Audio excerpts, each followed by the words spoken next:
Hello everyone, welcome to my channel. আজ রোববার আর কাল থেকে আমাদের ফেরত পুরো রুটিনে ফিরে যেতে হবে। অ্যামাজন থেকে এই ওয়ার্কআউট ড্রেস আর জ্যাকেটটা কিনেছি, তোমরা জানিও কেরম লাগছে। সকালে চলে এসেছি আজকে রানিং করতে, বেশ অনেকক্ষণ রানিং করলাম। এবার হাঁটতে হাঁটতে যাচ্ছি, একটু কফি খাবো।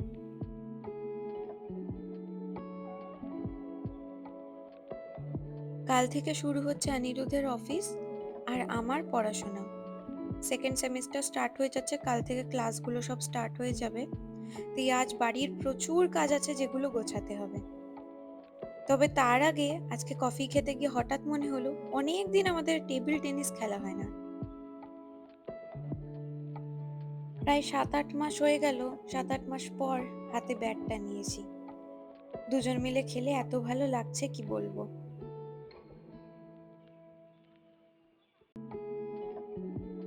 এখন কিন্তু বেশ অনেকটাই সকাল, ওই ধরো 8টা মতন বাজে। তবে সকাল সকালই আমাদের রানিং, ব্রেকফাস্ট সবই হয়ে গেছে। এখন একটু চা কফি খাবো, খেয়ে দুজন মিলে প্রচুর গল্প ঠাট্টা করে এইবার যাবো আমরা একটু বাজার করতে।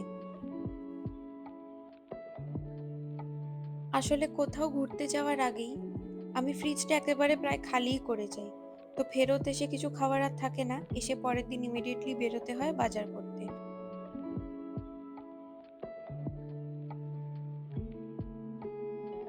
হোল ফুডস আজকে বেশ খালি, অনেকটা সকাল তো এখনো বোধহয় সবাই আসেনি। বাহ, আজকে ওই muskmelon, honeydew melon, তরমুজ সবই আছে। এখান থেকে দেখি হানি ডিউ মেলনটা নিয়ে যাব। ওটা আলু নিচ্ছি, আজকে আমার আর অনিরুদ্ধের দুজনেরই প্রচন্ড ম্যাশড পটেটো খেতে ইচ্ছা হচ্ছে। আজকে আবার দেখি গাজরে অফার আছে, 2 প্যাকেট $4, মানে ওই ধরো 360-70 টাকা মতন। তো 2 প্যাকেটই নিয়ে রেখে দিলাম, চলে যাবে অনেক দিন। বহুদিন এই ম্যারিনেটেড চিকেন উইংস খাওয়া হয় না, তাই আজকে অল্প করেই দুজনে নিয়ে নিলাম। ডায়েটিং এ তো ফেরত এসেছি, তবে এই এখানে বেকারি আইটেমস যা আমাকে টানছে কি বলবো।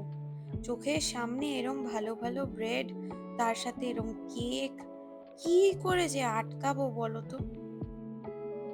যখনই এই এরিয়াটা থেকে যাই মনটা একেবারে শক্ত করে চোখ বন্ধ করে তাড়াতাড়ি হেঁটে এখান থেকে বেরিয়ে যেতে হয়। অ্যামাজন থেকে কটা পার্সেল এসছে। আমাদের সোসাইটিতে এরম প্রত্যেকজনকে নিজস্ব এরম কোড দিয়ে থাকে অ্যামাজন থেকে, তো ওই কোডটা দিলেই ডেডিকেটেড লকারগুলো খুলে যায়। প্রায় অনেকটাই কিচেন ক্লিন হয়ে গেছে, তারপরে ব্লগিংটা আবার স্টার্ট করেছি। আমি প্রত্যেক সপ্তাহতেই একবার করে কফি মেশিনটা আর এয়ার ফ্রায়ারটাকে ক্লিন করি। আসলে এই জিনিসগুলোর মধ্যে ছোট্ট ছোট্ট খাবারের টুকরো থাকলেই হয় কিচেনে আরশোলা, আর তারপর বদনাম হয়ে যায় এই মেশিনগুলো।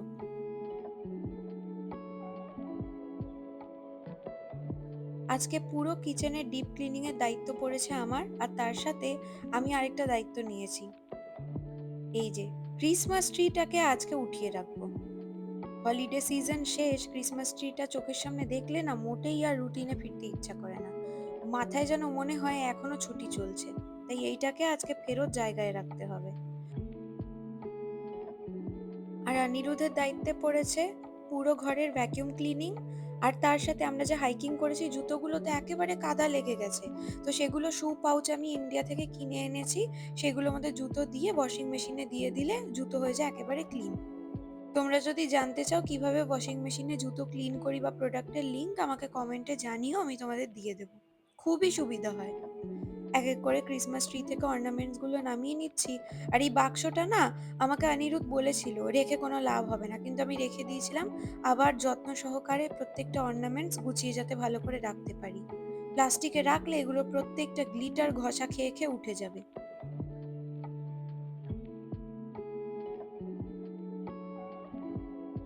চোখের সামনে যদি ক্রিসমাস ট্রিটা এরম সুন্দর হয়ে সেজে বসে থাকে ঘরের এক কোনায়, তাহলে কি মন লাগে কাজে? তাই সবার আগে কাজে মন লাগানোর জন্য ফার্স্ট স্টেপই হচ্ছে ফেস্টিভ জিনিসগুলো ঘর থেকে ওঠাতে হবে। সবার আগে ক্রিসমাস ট্রিটাকে উঠিয়ে নিচ্ছি।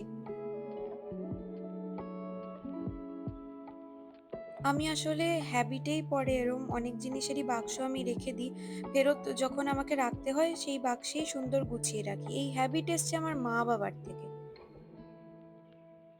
আমার বাবা একটা প্রেসারের মেশিন কিনেছে, সেটাকে এমন প্যাকিং করে রাখে, প্রেসার মানুষের ফেরত ঠিক হয়ে যাবে যতক্ষণ সেই মেশিন খুলে আবার লাগানো হবে। তো পাপার মজা করাতে ওড়াতে আজকে আমি নিজেও সেই পথেই চলছি। এমন প্যাকিং করে রাখলাম আর বলার না, যেরম এসছিল সেরমই রেখে দিলাম। এই দেখো ক্রিসমাস ট্রিটা কিরম খালি খালি লাগছে এবার। অর্নামেন্টস গুলো খুলে দিতেই একেবারে খালি লাগছে। ফাইনালি এবার মনে হচ্ছে যেন ফেস্টিভ সিজন ওভার, এবার সবাইকে নিজেদের রুটিনে কাজে ফিরে যেতে হবে।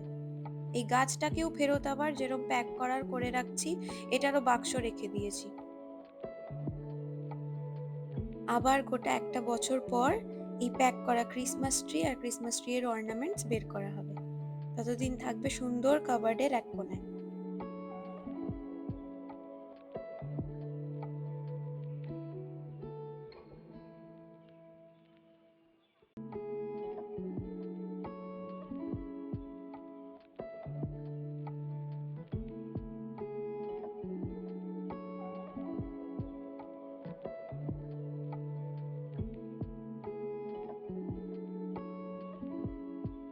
এবার শুরু করে দিয়েছি রান্নার প্রিপারেশন। তোমরা অনেকেই মিল প্রেপ জিজ্ঞেস করেছো, তো মিল প্রেপ আমরা অ্যাজ সাচ অনেক দিনের তো করি না, তবে ওই ধরো দুদিনের করে রাখি।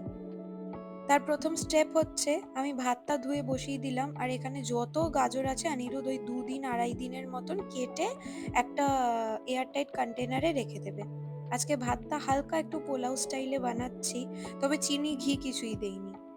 হালকা জাস্ট গরম মশলার ফ্লেভারটা থাকবে। ম্যাশ পটেটোর জন্য আলুগুলো সেদ্ধ করতে বসিয়ে দিই, আর ততক্ষণে চিকেনটা ম্যারিনেট করার জন্য একটু আদা রসুন আর কাঁচা লঙ্কা ভালো করে বেটে নেব। এই যে চিকেনটা আমরা কি করি, ম্যারিনেট করে ওই ধরো 2-2.5 দিন মতন রেখে দিই ফ্রিজে। যখন যখন খাই চিকেন এক একটা করে বের করে এয়ার ফ্রাই করে নিই, তাহলেই হয়ে যায়। আর যখনই চিকেনগুলো এয়ার ফ্রাই করতে দিই, তার সাথে নানা রকম যে সবজি কাটা রয়েছে সেগুলোও দিয়ে দিই, একসাথে হয়ে যায়। এই যে ব্রাসেলস স্প্রাউটটাও অনিরুদ্ধ কেটে সুন্দর করে ধুয়ে কেটে রেখেছে, আর এখানে হয়েছে গাজরটা। দেখো ডেলি তো করলে খুবই ভালো, তবে আসলে এখানে ইন্ডিয়ার মতন তো হাউস হেল্প পাওয়া যায় না, আর পেলেও খুবই এক্সপেন্সিভ। আমার পড়াশোনা ওর অফিস এত কিছু নিয়ে ম্যানেজ করে উঠতে পারবো না, তাই অ্যাটলিস্ট 2 দিনের আমাদের প্রিপেয়ার করে রাখতেই হয়। এই হচ্ছে আজকে আমাদের লাঞ্চ। আজকে লাঞ্চে কার্বোহাইড্রেট একটু বেশি। অন্যদিন আমরা ম্যাশড পটেটো কিছু খাই না, বা ম্যাশড পটেটো খেলে ভাত খাই না, তবে আজ এত সকাল থেকে খেটেছি, আজ আর কোনো খাবারে না করা যাবে না। বিকেলে এসছি, এবার শান্তি মনে 1 কাপ করে দুজনে কফি খাবো। ওর মতন আবার কি সব পেপার আর অঙ্ক টঙ্ক কি সব করছে, আমি একটু আরামসে বই পড়বো। কাল থেকে তো আমারও অঙ্ক মেশিন লার্নিং সবই স্টার্ট হবে, তাই আজ আমি মোটেই আর অঙ্কে হাত দেবো না। দেখলেও অবাক লাগে, একটা মানুষ ফ্রি টাইমে অঙ্ক করছে পেপার পড়ছে, ভাবো তো। আমি তো ফ্রি টাইমে শুয়ে থাকতে পারলেই বাঁচি। যাকগে, হোল ফুডস থেকে একটা পাউরুটি আনতে হবে ভুলে গেছিলাম, তাই সেটাই এখন আনতে এসছি। জাস্ট একটা পাউরুটি নিয়েই ফেরত বাড়ি ছুটে দেবো, আজকের দিনের মতন শেষ কাজ।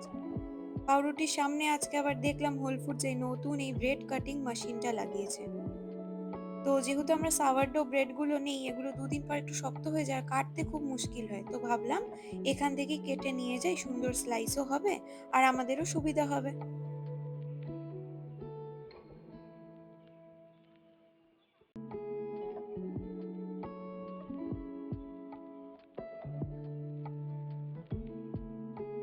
নেক্সট তোমরা কি নিয়ে ব্লগ দেখতে চাও আমাকে কিন্তু কমেন্টে নিশ্চয়ই জানিও।